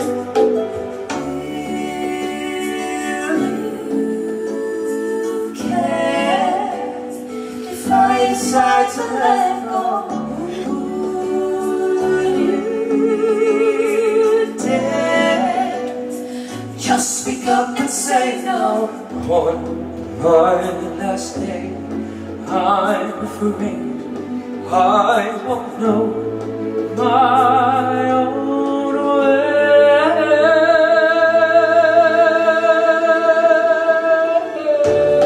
This is our final fiction or farewell. Foolishly faithful, hoping someone might miss me as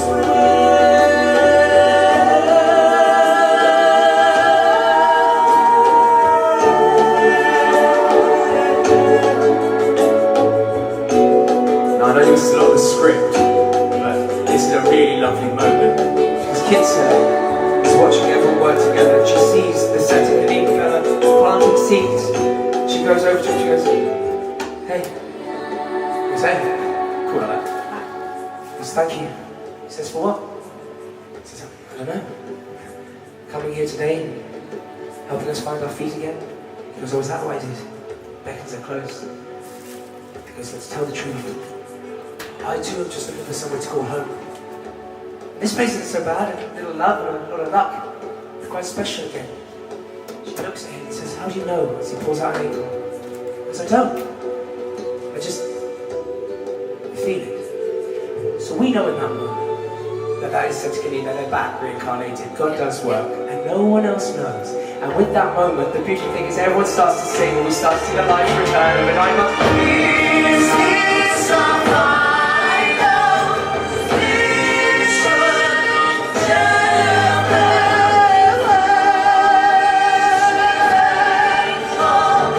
hoping someone might miss me? Is this our final fiction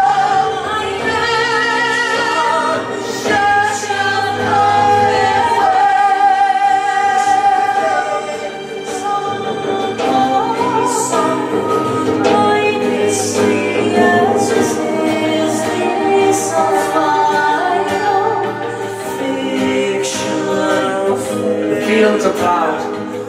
Little bits of life are coming back, but it's not as it was yet. That takes time.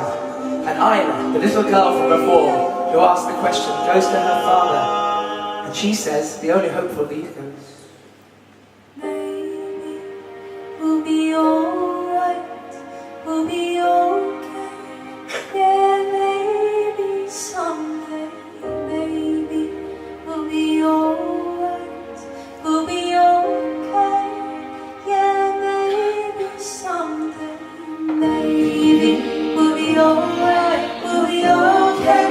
Yeah, maybe someday, maybe we'll be alright, we'll be okay. Yeah, maybe someday, maybe we'll be alright, we'll be okay. Yeah, maybe someday, maybe. the life starts to grow. You go over the next year, everything starts to work out, everything's happening again. Maybe we'll be alright, we'll be okay. Yeah, maybe someday, maybe we'll be alright, we'll be okay. Yeah, maybe someday, maybe we'll be alright, we'll be okay. Yeah, maybe someday, maybe we'll be alright, we'll be okay. Yeah, maybe someday, maybe we'll be alright, we'll be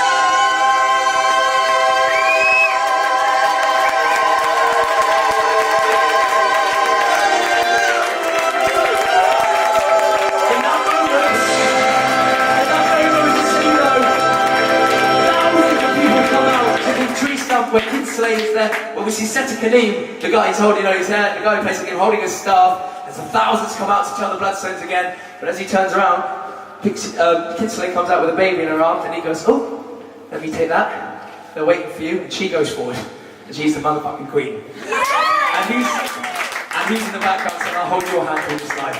And that's the end of the story.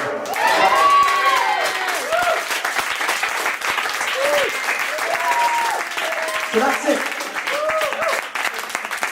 Right, everyone guys, please have yourself to a drink now, whoever. Very quick, I just want to say a few thank yous just before we go on. I know it's not a massive thank you to these guys. They've worked their arse off for 3 days for nothing, just because they're my friends and characters. They're brilliant. Thank you so much to Mike and Siobhan who gave me this. All this for free, everything was work. I don't stop there on around. Thank you everyone and mum and dad for letting me come to the house. And every one of you who've come, everybody who I've spoken to, I want to be in the album. You've all said yes now, there's no going back. Great, okay, now I just need some monies and stuff. We're all good to go. But I've had those conversations too, so everyone have a drink. Have a lovely evening. Thank you so much for coming.